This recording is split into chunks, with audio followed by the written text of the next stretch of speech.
across a video where an idiot was burning a copy of Quran in the public, and I saw a Muslim man jumping in and trying to snatch that copy of the book away. So obviously the Muslim man was offended, and he had the right to be offended because religion is dear to us Muslims. But it seems that there are fanatics in Europe who are fascists, and they don't give a damn about people getting offended when it comes to their religion.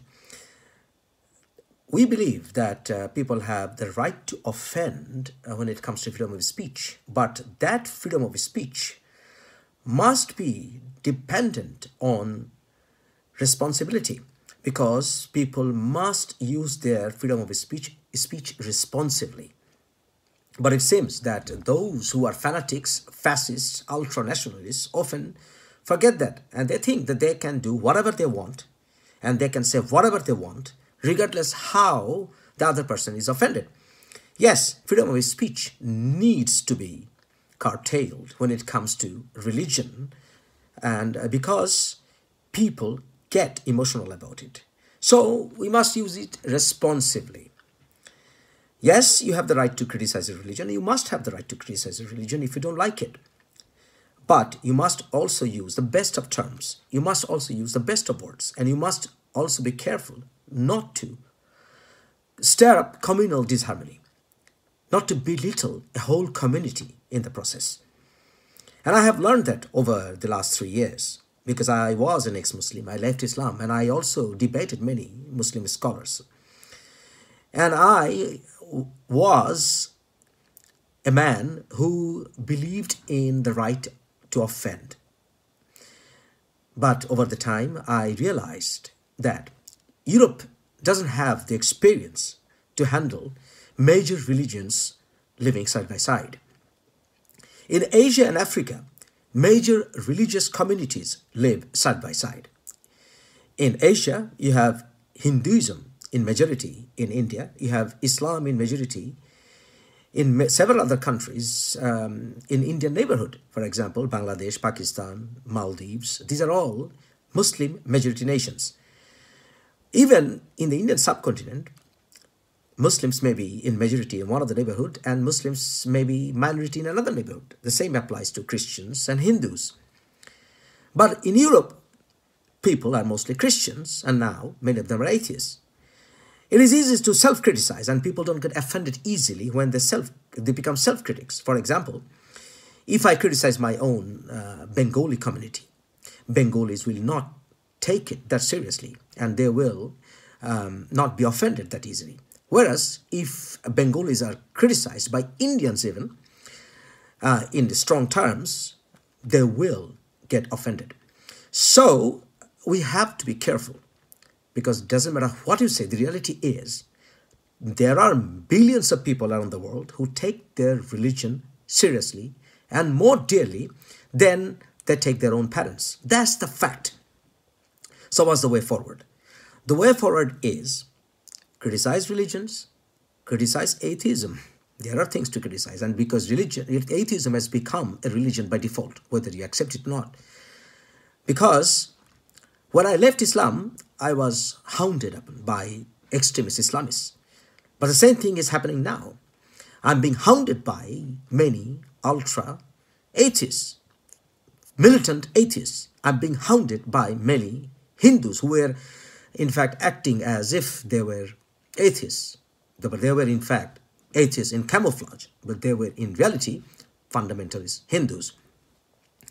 So I realized that if you don't use your freedom of speech responsibly, and if your act doesn't serve anything other than just to taunt the other party, or to try the other party's resolve, or to subdue the other party to a situation where they will say, okay, you can do whatever you want, doesn't serve any purpose. Doesn't serve any purpose at all. In Europe, when Muslims ruled, especially in Spain and other areas, although Muslims did a lot to develop the society and to help progress science in Europe, Still, the end of Muslim rule was not very pleasant, was it? Muslims and Jews were butchered. Muslims and Jews had to leave Europe. And the Muslims were the ones who sheltered the Jews. So the record, Western record of having major religions side by side is not very good. Now, when migrants are coming, people who are majority or who belong to major religions around the world are coming to Europe, which is traditionally or was traditionally a Christian majority nation. They think that they can act as if there is no other religion. But that's not the fact anymore. Number of migrants are reaching in their double digits now in Europe, in many countries. And the migrants were welcomed for work purposes because Europe needed skilled migrants. Europe also needed unskilled migrants. And the migrants developed Europe. No matter what you say, we migrants had a lot to do with European development. If we migrants, all of us, leave tomorrow, Europe will crumble. European economy will crumble. 4% of South Asians contribute 6% into the GDP of the UK even. So we must be valued and respected. Whenever economy goes down the hill, it's always the migrants. It's always the migrants' fault. So we always take the brunt. So brunt of the, criticism, hate and all that. This has to stop. Our religion has to be respected as well. Our religious rights, our cultural differences have to be respected as well.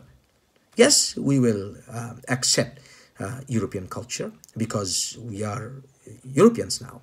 But at the same time, it doesn't mean we have to give up everything that we hold and nourish as dear to our heart, because that was not the precondition of accepting citizenship or primary residence in European nations, that we had to give up all that we believed in. We had to give up all our cultural traits.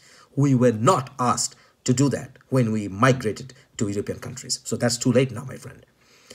So this Quran burning idiot, I don't know what was he trying to do, but he was definitely an idiot who was frustrated, who was suffering probably from depression, who was angry for personal failures. That's why he just burned a copy of the Quran and tried to prove a point. What point was he trying to prove? What if like a Muslim starts burning the Bible? How would many devout Christians feel? Even if you said devout Christians will not feel much, then why not? Because Christians in Europe saw bitter rivalry amongst the Catholics and Protestants. So over the years, over the centuries, especially over the last few decades, Christians have learned that church and state must be separated, and Christians must be more tolerant towards other Christians because Christianity failed to rule Europe. Vatican, draconian rule by Vatican showed them how differences among Catholics and Protestants can cause the deaths of many Christians. So Christians left Christianity in droves. But that's not the case in Muslim nations. Yes, there are atheists, but that doesn't mean there are not devout Muslims are less in numbers. There are devout Christians, devout Muslims, devout Hindus in Asian African countries. So if a Christian man, in most of the cases, these are fanatic Christians, ultranationalists, fascists, and if they burn a copy of the Quran, they forget that the brunt of this rage might be felt by Christians in South Asia. So in this time of global citizenship, in this era of global village that we live in, we must act responsibly, that my action doesn't tantamount to someone else getting hurt somewhere else. Christians are already vehemently persecuted in India by Hindu fanatics. And Christians are in danger in many Muslim countries as well. So burning a Quran by a Christian man or even an atheist ex-Christian man doesn't help the situation. It is rather an act of hate. And laws must be amended. Laws must be enacted so that such kind of evil, hateful, non-purpose serving actions are stopped.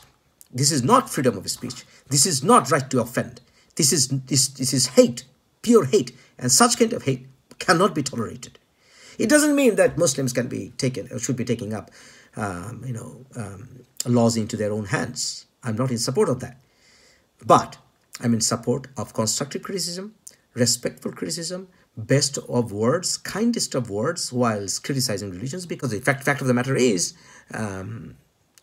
Muslims hold religion dearly, Hindus hold religion dearly, Christians in many countries hold religions dearly, regardless of Christians whether they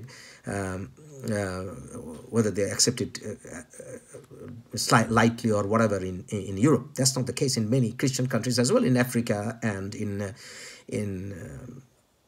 say Latin America. In Central African Republic, we saw Christians, fanatic Christians, burning and eating Muslims alive. We saw that video. So this happens in other countries of the world. So Europeans need to act more responsibly.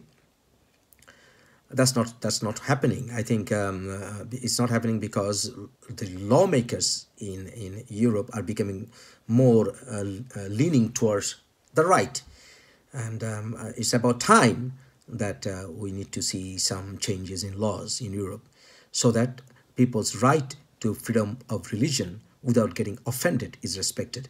And what is the definition of being offended? Well, as I said, the words. If we have learned how to use best of words when discussing ethnic differences, we know that there are many social changes have taken place where we can't use many of the words that was being used in the past to safeguard the rights of, say, colored people.